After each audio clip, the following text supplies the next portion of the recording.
Um bom dia na paz de nosso Senhor e Salvador Jesus Cristo. Eu quero ler simplesmente hoje dois versículos para nossa meditação, no nosso devocional dessa manhã. Atos capítulo 3, versículo 19 e versículo 20.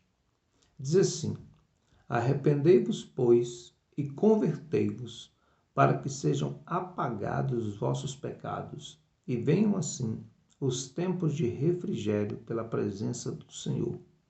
E envie ele a Jesus Cristo, que já dantes foi pregado.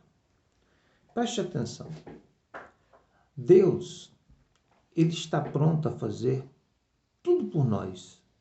Ele está pronto a fazer as melhores coisas para a nossa vida, mas ele não fará tudo para a nossa vida.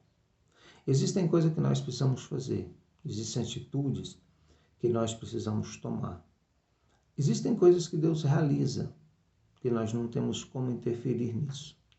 Nós vivemos debaixo da sublimidade da graça de Deus. O que é a graça? A graça é um favor imerecido. É quando nós recebemos alguma coisa que nós não damos conta de pagar por ela e nós não damos conta de merecê-la, mas Ele fez por nós. Jesus morreu quando nós éramos pecadores. Jesus nos salvou quando nós ainda éramos pecadores. Isso nós não podemos fazer. A Bíblia diz em Efésios 2, verso 8 até o 10, que nós somos salvos pela graça, mediante a fé. Isso não vem de vós, é um dom, é uma dádiva de Deus. Para que ninguém se glorie, ninguém pense, olha, eu sou salvo porque eu mereço, porque eu tenho méritos. Embora algumas pessoas ainda consigam pensar dessa forma. Mas nós somos salvos pela bondade de Deus, nós somos salvos pela misericórdia de Deus. Mas para chegar à graça, o que nós precisamos fazer da nossa parte? Nós precisamos crer. A fé é nossa. O crer vem de nós, vem do nosso coração. Existem pessoas que têm informações, mas não conseguem crer. Existem pessoas que conseguem conhecer, saber, mas não conseguem crer. E aqueles que não creem não são alvos da graça de Deus. Eu quero pegar, por exemplo, esse texto e comentar com você que existem coisas que nós somos responsáveis de fazê-las, que Deus não fará todas as coisas por nós. Arrependei-vos e convertei-vos. Se você pegar o sentido da palavra, qualquer tradução, você vai ter ideia que arrepender é uma atitude nossa, converter é uma atitude nossa, para que sejam apagados os nossos pecados. Apagar os pecados não depende de nós. Apagar os pecados depende de Deus. É Ele que apaga os nossos pecados através do sangue de Jesus. Mas eu quero que você entenda que dentro do processo da salvação, mesmo sendo a graça de Deus que nos salva, mesmo sendo a graça a responsável pela nossa salvação, ainda existe uma parcela humana que deve ser feita. Por exemplo, o homem precisa se arrepender. Primeira palavra, o homem precisa crer. Se o homem não crê, a palavra não tem efeito na vida dele. Depois do segundo passo, o homem precisa se arrepender. Porque o arrependimento é uma coisa nossa. Nós precisamos parar, ponderar, olhar nossas atitudes, nossos passados e arrepender delas. E depois, conversão. O que é conversão? Conversão é transformação, é mudança. Deus pode nos ajudar na mudança? Pode. Ele pode nos incentivar. Ele pode realmente nos mostrar um rumo diferente através da sua palavra. Mas ainda é necessário que haja atitude daquele que vai se salvar, daquele que vai receber a salvação de Deus. Então, é impossível nós não admitirmos e nós não queremos entender que nós temos uma responsabilidade muito grande em todo o processo da ação de Deus na terra. Eu me lembro uma passagem bíblica em que Jesus estava diante do túmulo de Lázaro e Jesus ordenou àqueles homens que removessem a pedra. Isso é muito antigo, essa fala. Olha, eu vou assim, tirai a pedra. Irmão, Jesus estava para fazer um milagre muito maior do que tirar a pedra. Se ele dissesse àquela pedra que ela se movesse, ela teria se movido. Você duvida disso? Você que é crente como eu, naturalmente acredita que Jesus poderia ter dito à pedra, sai da frente, e a pedra rolaria ou ela se moveria simplesmente com o poder da palavra de Jesus. Vou fazer uma pergunta que Jesus fez antes. Qual que é mais fácil, tirar a pedra ou ressuscitar o morto? Portanto, Jesus não fez a parte mais fácil, ele fez a parte mais difícil. Ele deixou a remoção da pedra pelo esforço e pelo empenho humano. Olha bem, os homens tiraram a pedra e Jesus ressuscitou o morto. Ele fará por nós as coisas impossíveis. Ele fará por nós aquilo que não é possível o homem fazer.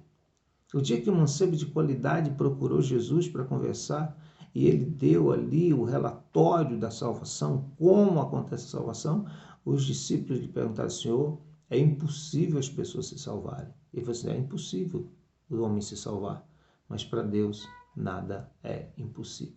Na verdade, se salvar é impossível, mas ser salvo por Deus é possível. Mas existem coisas que nós precisamos fazer. Ele ressuscita o morto, mas ele fala para a gente remover a pedra. E nós precisamos remover as pedras que estão diante, que estão impedindo a manifestação do milagre de Deus, cujo maior milagre que existe é a salvação da alma de alguém.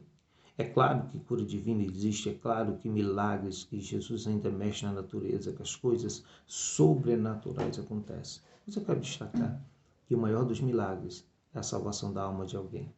A tua alma já foi salva, você já aceitou Jesus como Salvador? Olha, outra coisa, a decisão é nossa. A decisão não é de Deus. A Bíblia diz que se a nossa boca confessarmos a Cristo e no coração nós crermos que Deus o ressuscitou dos mortos, seremos salvos. Novamente nós voltamos à atitude, nós voltamos à velha questão que nós precisamos fazer, dar um passo e tomar uma atitude para Deus.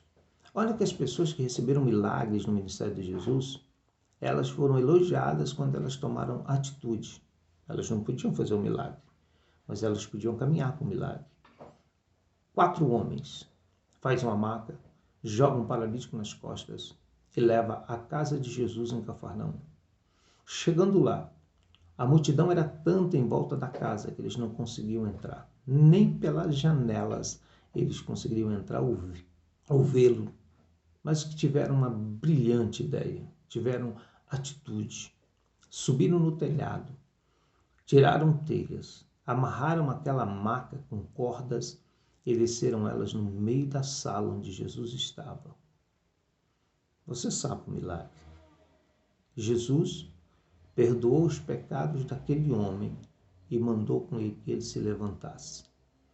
E ele se levantou. Mas Jesus ainda deu uma tarefa para aquele homem, após a cura e o milagre recebido. Falou: leva a sua cama. Existem coisas que Deus não vai fazer por nós. Existem coisas que nós precisamos ter atitude para fazer. Eu me lembro daquela passagem da mulher do fluxo de sangue. Eu acho que existem poucas pessoas que têm atitude como aquela mulher. Ela superou uma barreira cultural, uma barreira da lei, porque ela tinha um fluxo, e quem tinha um fluxo não poderia estar no meio das pessoas. Aquelas pessoas estariam isoladas em um lugar, elas não poderiam conviver livremente com a família e nem com a sociedade. Aquela mulher, sabendo que Jesus estava ali, que Jesus era Jesus e quem ele era, o que ela fez? A Bíblia diz que ela entrou no meio da multidão e ela foi lá onde estava Jesus porque ela tinha um pensamento na sua cabeça, uma certeza. Se tão simplesmente eu tocar nele, eu serei curada. Jesus não foi lá tocar na mulher. A mulher foi lá tocar em Jesus. Talvez algumas coisas na nossa vida não aconteçam porque nós estamos faltando atitude da nossa parte. Talvez algumas coisas não tenham acontecido na sua vida porque você não tem tido atitude, você tem estado esperando com medo. Eu quero te falar uma coisa. Quantas pessoas hoje que estão lutando contra opressões? Algumas parecem com depressões, mas são opressões. E a Bíblia diz que a forma que nós temos de vencer o diabo é resistindo. Agora me diga uma coisa. Quem resiste o diabo sem atitude? Quem resiste o diabo sem ter uma atitude na vida? E a Bíblia diz que resistir o diabo e ele fugirá de vós. Olha bem, o Velho Testamento diz assim que o inimigo vem por um caminho e por 7 caminhos eles fugirão da sua presença. Por quê? Por causa da bênção de Deus, por causa do poder de Deus que desencadeia na tua vida. Se você está sofrendo com depressão, opressão, com problemas, qual forma for, eu vou te dar um conselho. Em frente, vai à luta. Erga a tua cabeça Entenda que em Deus você pode vencer todas as tuas guerras. Mas não fique sentado, parado. Haja, tome uma decisão. Não queira morrer, mas queira viver. Não queira desistir, mas queira conquistar, porque saiba que Deus está com você, está ao seu lado para te dar vitória nesse dia. Que seja hoje um dia diferente na tua vida. Em nome de Jesus. Que Deus abençoe você.